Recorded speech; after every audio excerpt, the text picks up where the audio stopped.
Essas crianças podem ser conduzidas para as salas que estão preparadas para recebê-las. Os amigos de missões até 8 anos. O berçário também. Nesse momento eu convido os irmãos para abrirem comigo a palavra do Senhor no Evangelho de João. Evangelho de João.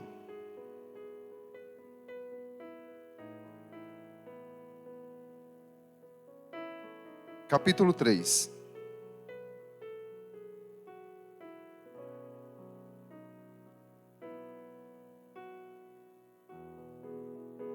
João, capítulo 3.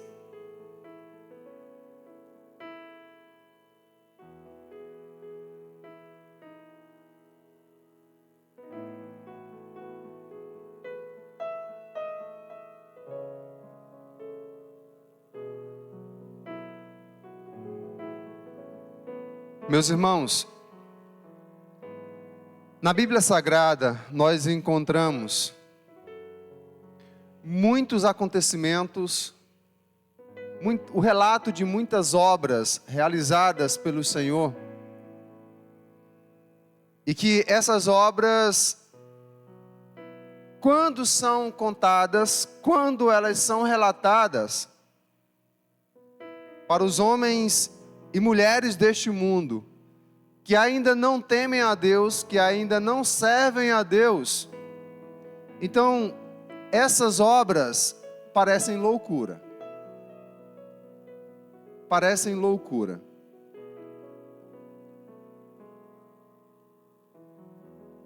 E de fato, a Bíblia nos traz uma declaração específica a respeito dessa compreensão equivocada que muitos homens e mulheres que não têm o temor de Deus, eles têm a respeito desses relatos, desses acontecimentos. Por exemplo, o apóstolo Paulo cita em sua primeira carta aos Coríntios, no capítulo 1 e versículo 25, pode colocar para nós esse texto? O 23.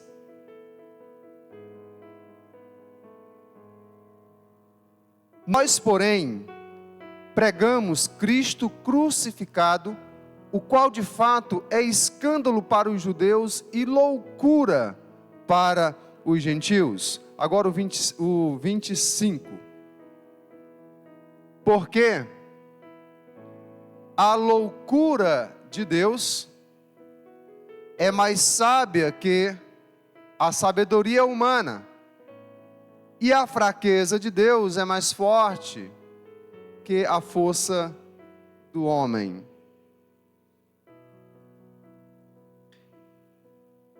Nós temos alguns dos relatos que trazem essas obras que Deus realizou.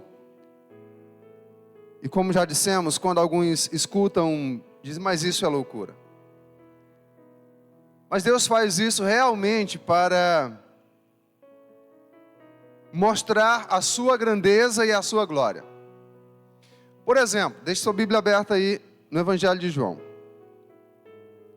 O relato de uma obra que aos olhos dos homens e mulheres deste mundo que não temem a Deus parece loucura. Uma pessoa está cega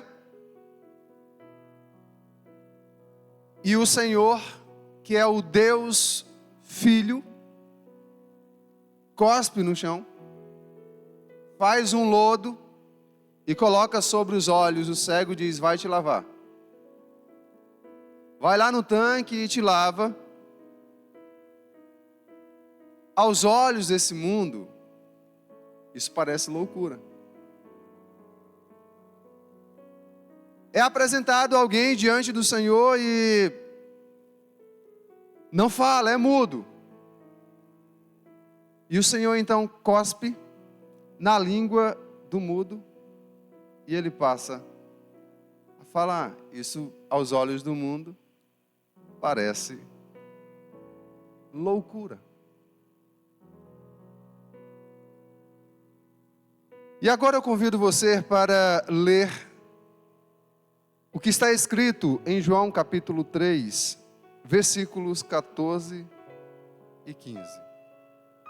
João 3, 14 e 15. Pode colocar o texto diante de nós. Convido você para ler comigo, para ficar mais forte, mais bonito para a glória do Senhor. Vamos juntos comigo?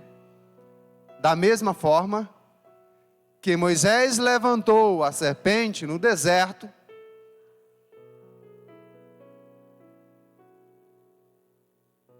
para que todo aquele que nele crê tenha a vida eterna. Pastor, serpente, deserto, o que isso tem a ver? Isso parece algo sem sentido, louco. E o tema para o sermão de hoje pode parecer um pouco inusitado para você. Mas com base nesta declaração, nessa porção que nós acabamos de ler, no Evangelho de João, capítulo 3, vamos compartilhar sobre o seguinte tema: a serpente de bronze e a cruz do Filho do Homem. A serpente de bronze e a cruz do Filho do Homem. Volte seus olhos novamente ao texto que nós acabamos de ler. João 3, 14 e 15. Na versão da Bíblia NVI que estou utilizando, o texto está assim: da mesma forma como Moisés levantou a serpente no deserto, assim também é necessário que o Filho do Homem seja levantado, para que todo o que nele crer tenha a vida eterna. Primeiro, deixa eu situar os irmãos no contexto desses dois versos que nós acabamos de ler. Eles fazem parte de um diálogo, de uma conversa que se inicia no versículo 2 do capítulo 3. Jesus recebe a visita de uma autoridade importante entre os judeus, que os irmãos conhecem muito bem. Ele recebe a visita de Nicodemos, que era uma autoridade entre os judeus, era possivelmente um dos membros do Sinédrio, que era o principal tribunal religioso dos judeus. Nicodemos era também uma espécie de professor, de mestre, que ensinava a lei de Deus em Israel. E ele vai então visitar a Jesus, e Jesus fala para ele sobre o novo nascimento, a necessidade que ele tinha de nascer de novo para poder entrar no reino de Deus, para poder herdar a vida eterna. Nicodemos não entende a princípio, e o Senhor até exorta ali ele e diz, dá uma cutucada nele: rapaz, como é que você é um professor, você é um mestre em Israel e você não sabe a respeito disso que eu estou falando?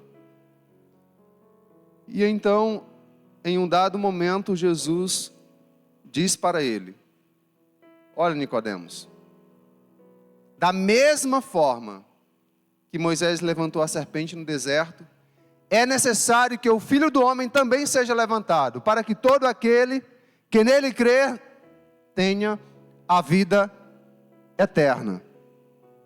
Eu não sei se naquele momento Nicodemos entendeu em sua amplitude a declaração feita pelo Senhor Jesus, mas uma coisa era certa: Nicodemos conhecia o relato da serpente que Moisés levantou lá no deserto. Então, deixa eu trazer também o contexto desta obra deste relato bíblico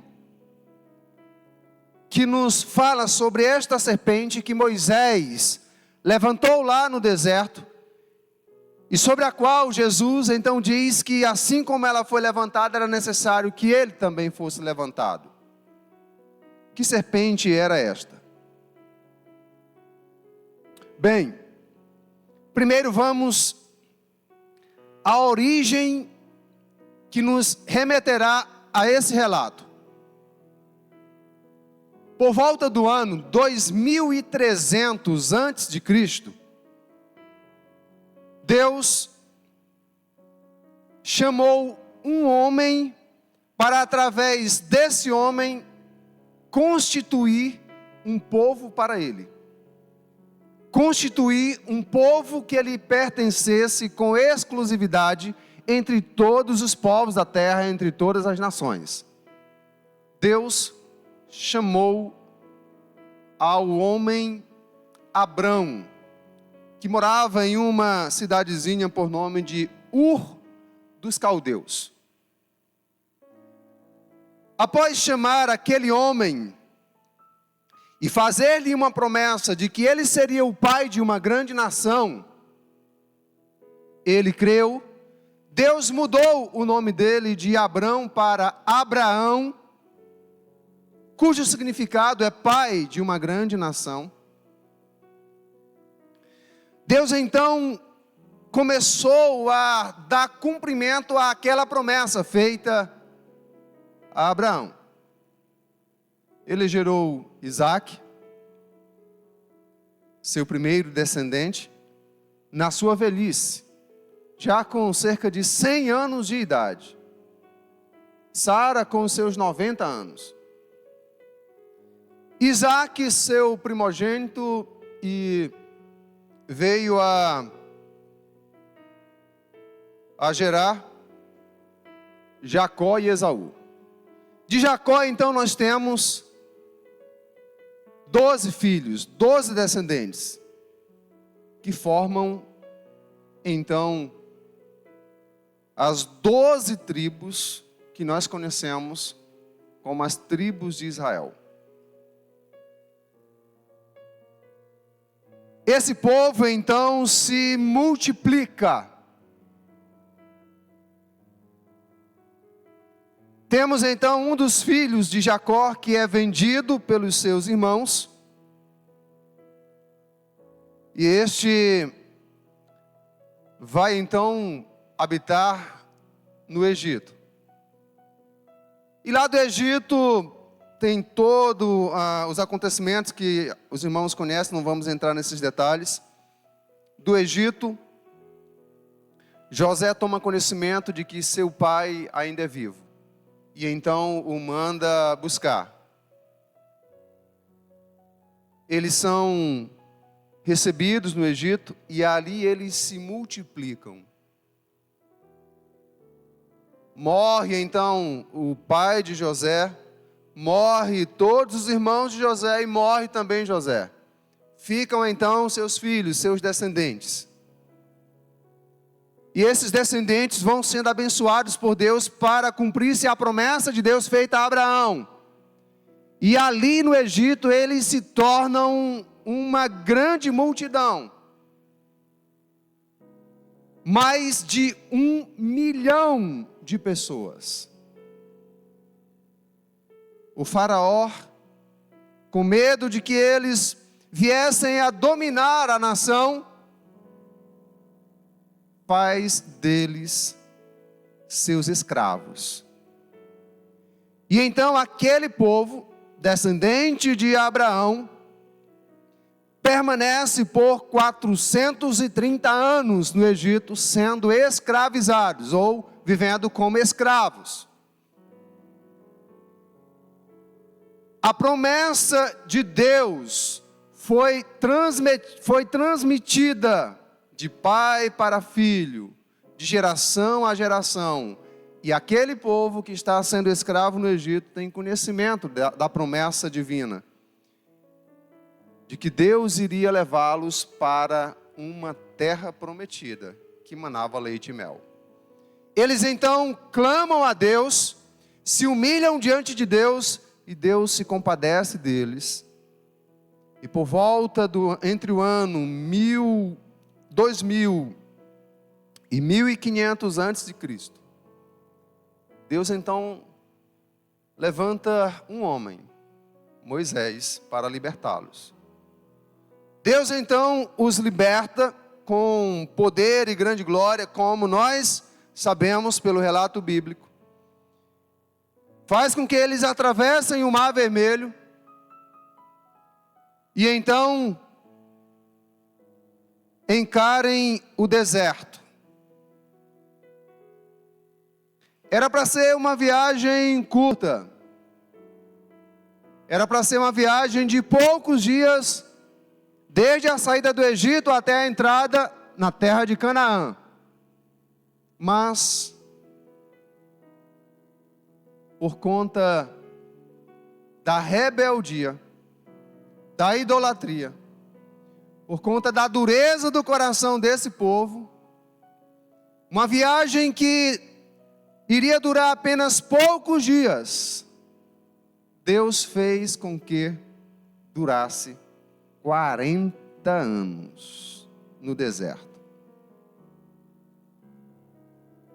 E uma dessas situações de rebeldia, de dureza de coração, de murmuração, está registrada lá no capítulo 21 do livro de Números. Eu convido você a ir para lá comigo agora. Números, capítulo 21. Números fica antes do livro de Deuteronômio. Números, capítulo 21. Nós iremos ler os versículos 4 ao 9. Acompanhe então o que diz o texto bíblico. Partiram eles, mais de 1 milhão de pessoas, partiram eles do monte Or, eles estão no deserto, partiram eles do monte Or, pelo caminho do Mar Vermelho, para contornarem a terra de Edom. Mas o povo ficou impaciente no caminho, e falou contra Deus e contra Moisés, dizendo: por que vocês nos tiraram do Egito para morrermos no deserto?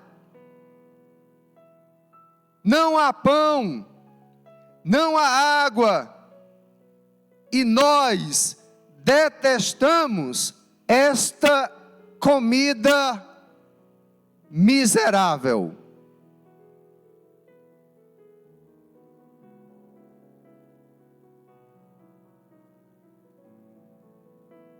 Contra quem eles disseram isso? O texto bíblico nos revela que eles disseram isto contra Moisés e contra Deus. Nós detestamos esta comida miserável. Versículo 6.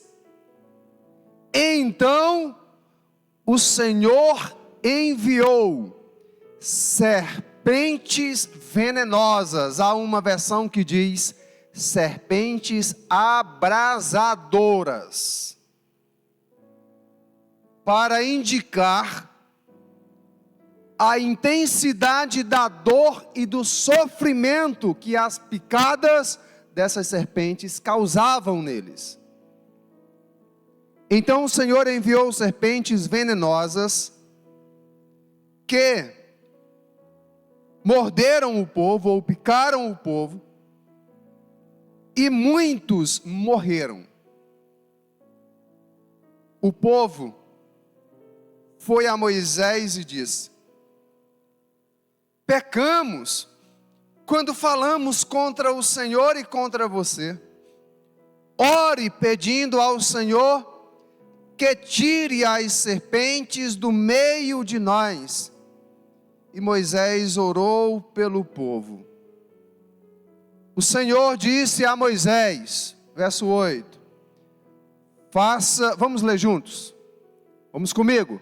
O Senhor disse a Moisés: faça uma serpente e coloque-a no alto de um poste. For mordido e olhar para ela, viverá. Moisés fez então uma serpente de bronze e a colocou num poste.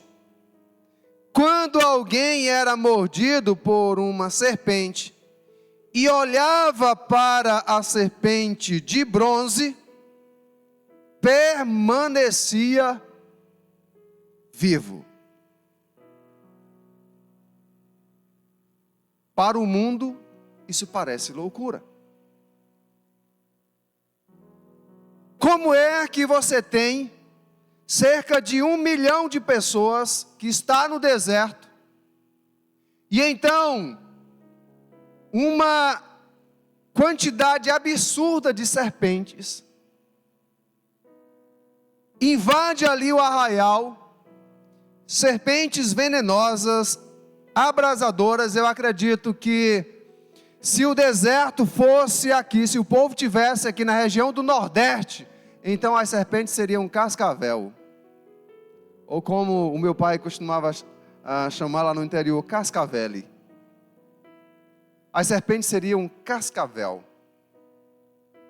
E então o povo está sendo picado, e aqueles que estão sendo picados por essas serpentes abrasadoras, venenosas, estão morrendo. E os que estão na iminência da morte, percebendo que a morte é certa, se arrependem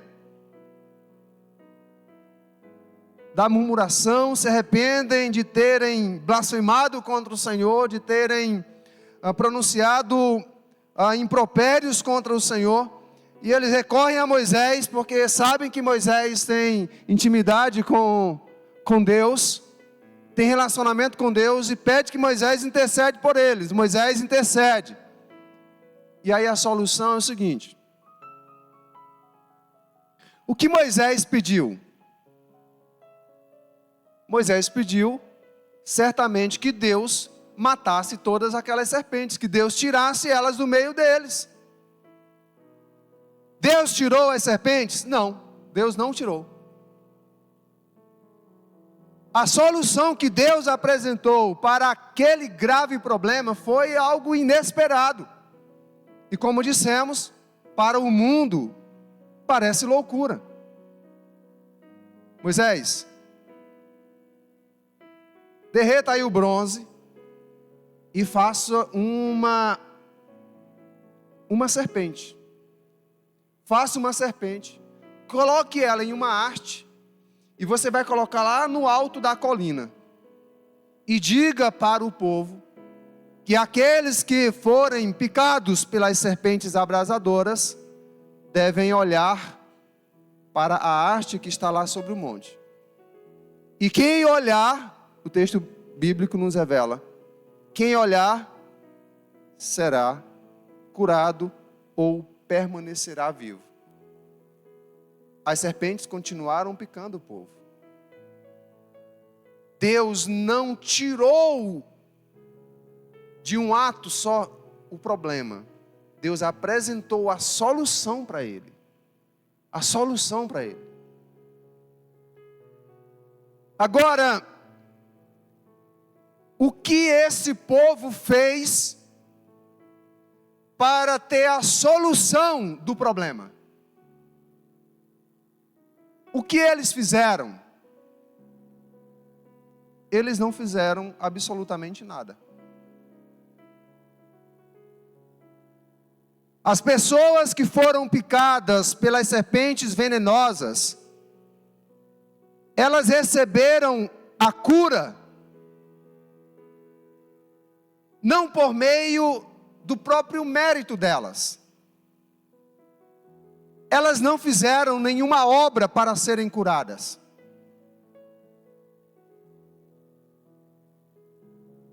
Quem foi que de fato apresentou a solução? Deus. Deus. Foi Deus. Foi ele que deu a habilidade para Moisés, foi ele que deu a instrução, foi ele que disse o que deveria ser exatamente feito para que aqueles que estavam contaminados pelo veneno das serpentes fossem preservados, não morressem.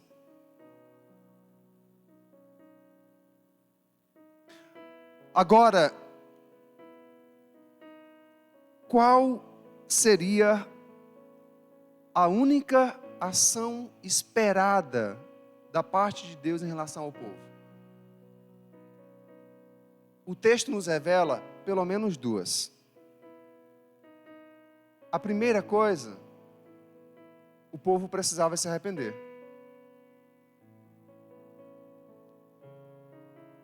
Para serem curados, precisavam se arrepender.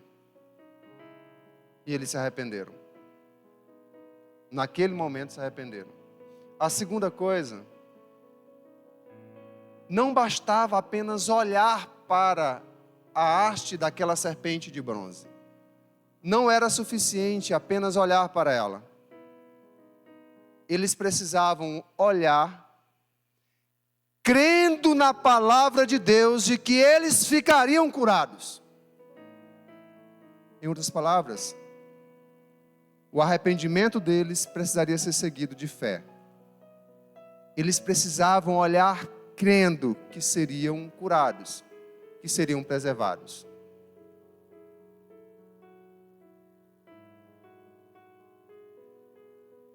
Então, meus irmãos, voltemos novamente ao texto de João capítulo 3.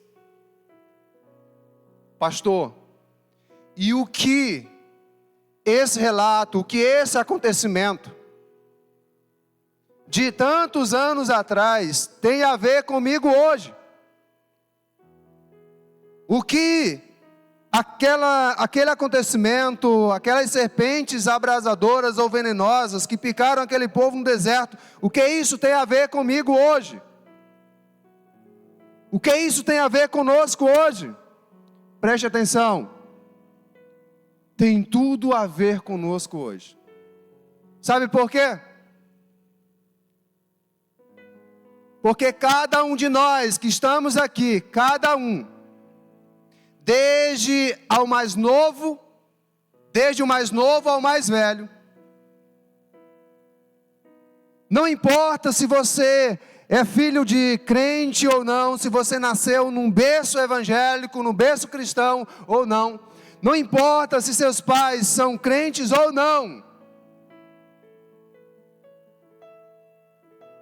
todos nós aqui fomos contaminados por um veneno mortal.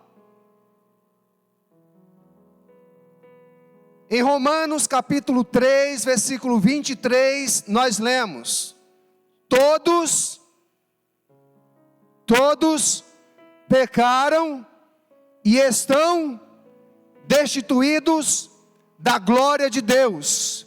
E no texto seguinte, Romanos 6, 23 diz: o salário do pecado é a morte.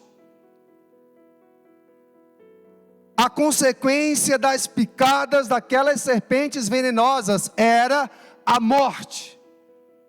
E naquele contexto, a morte só podia ser evitada se olhassem com fé para a haste da serpente sobre aquela colina. Então cada um de nós fomos contaminados por esse veneno mortal chamado pecado. Pecado. Não importa em que condição você nasceu. Seus pais podem ser crentes piedosos. Eles podem ser homens e mulheres de oração. E você, desde bebê, desde pequeno, pode estar caminhando com eles, vindo para os cultos, participando das reuniões. Você é um pecador, uma pecadora miserável.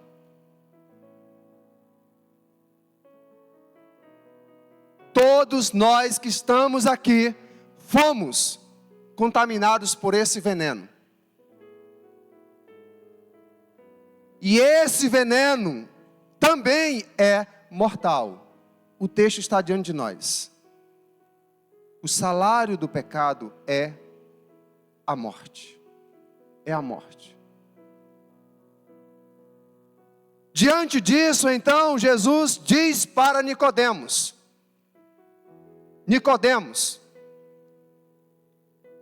assim como Moisés levantou aquela serpente lá no deserto, para que o povo arrependido olhasse com fé para ela, assim também o Filho do Homem, que é Jesus, vai ser levantado, vai ser pendurado em um madeiro sobre um alto monte, para que todas as pessoas, em todas as épocas, em todos os lugares do mundo, que olharem para Ele com os olhos da fé, que olharem com fé,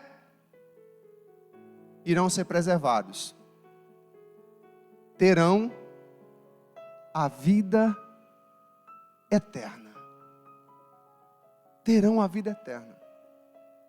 O que é necessário fazer? Arrependimento e fé. Arrepender-se e crer. Não é necessário sacrifício nosso. Não é necessário fazermos rituais, oferendas. Apenas arrependimento e fé.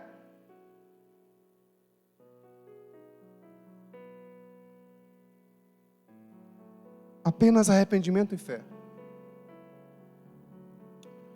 Olha o que diz Paulo em sua carta aos Gálatas, capítulo 3, versículo 13. Pode colocar para nós.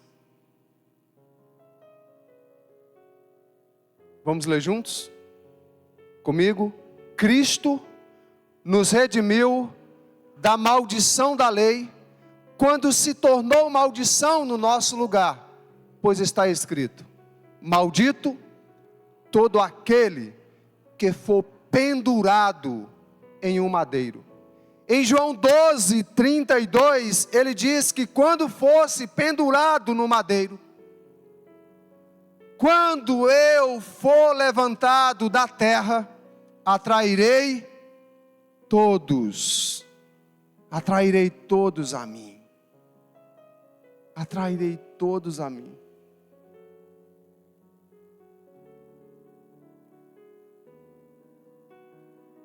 Ele foi pendurado no madeiro, ele foi levantado, assim como aquela serpente lá no deserto, a serpente de bronze, levantada por Moisés.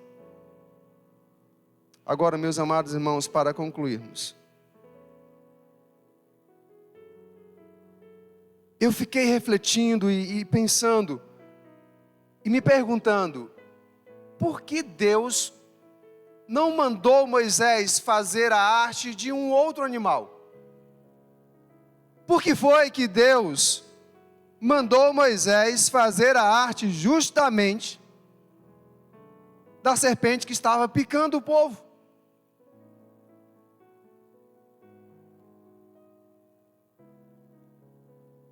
Poderia ter mandado fazer a arte de um urso, de um leão, de uma ovelha, né, de um cordeiro, mas mandou fazer a arte de uma serpente. Por quê? Meus irmãos, a conclusão que eu cheguei foi a seguinte: por que que Deus mandou Moisés fazer justamente a arte de uma serpente, do animal que estava picando o povo? A conclusão que eu cheguei foi esta: é para que o povo, quando olhasse para aquela arte, visse exatamente o animal que estava sendo usado para punir a transgressão deles, e que a única coisa que eles mereciam de fato era a morte. Mas Deus, em seu infinito amor, através da transgressão, da rebeldia deles, Deus ainda estava mostrando misericórdia. Olha, vocês merecem isto, a morte mesmo. Mas através da minha infinita misericórdia, eu estou dando a vocês vida. E é por isso então que na sequência do texto de João, logo depois do versículo 15, nós temos o versículo mais conhecido de toda a Bíblia. Porque Deus, vamos juntos? Porque Deus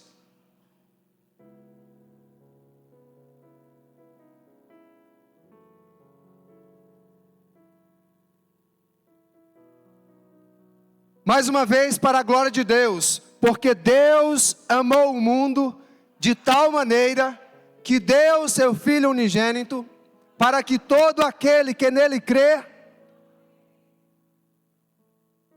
não morra, mas tenha a vida eterna. Jesus está dizendo aqui para Nicodemos e para mim, para você hoje: olha, Nicodemos, aquele povo lá no deserto merecia a morte, a condenação, mas Deus amou tanto eles que providenciou a solução para que eles permanecessem vivos.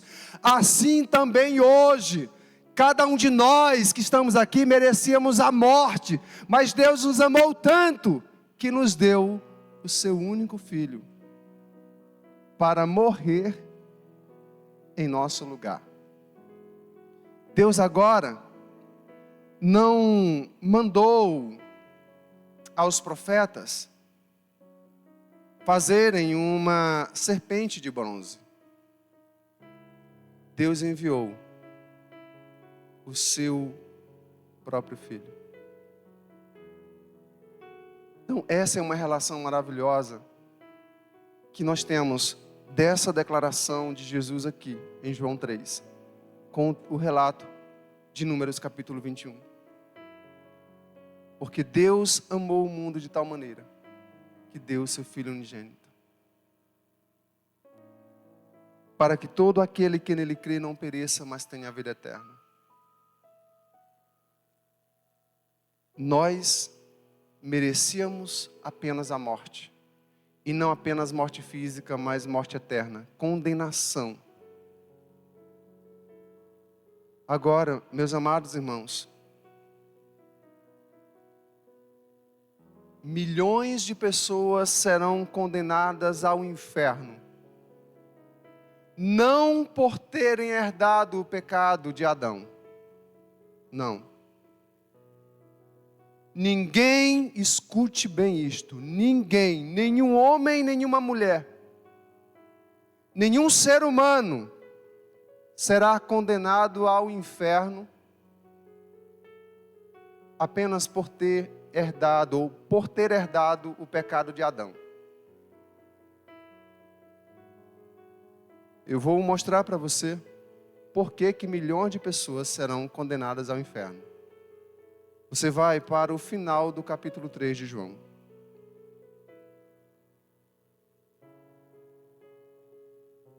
Versículos 35 e 36. Vamos ler juntos? O Pai ama o Filho e entregou todas as coisas nas mãos dele. Por isso, quem crê no Filho tem a vida eterna. Quem se mantém rebelde contra o Filho não verá a vida, mas sobre ele permanece a ira de Deus. Então, preste atenção. Milhões de pessoas serão condenadas não por terem herdado o pecado de Adão, mas por terem rejeitado a solução, a única solução de Deus para os seus pecados. Serão condenados por rejeitarem o Filho de Deus. Serão condenados por se manterem rebeldes contra o Filho de Deus, que foi pendurado no madeiro, que foi crucificado em nosso lugar. E o último texto que eu cito nesta noite, ou para esta noite, Segunda carta de Paulo aos Coríntios, capítulo 5, verso final.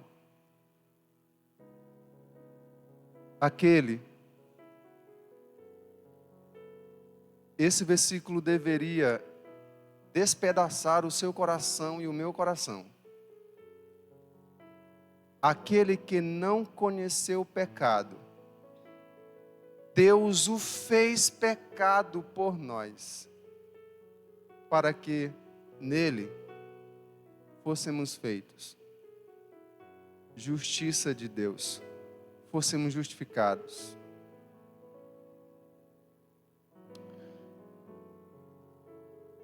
Eu convido você a colocar-se em pé para nós orarmos.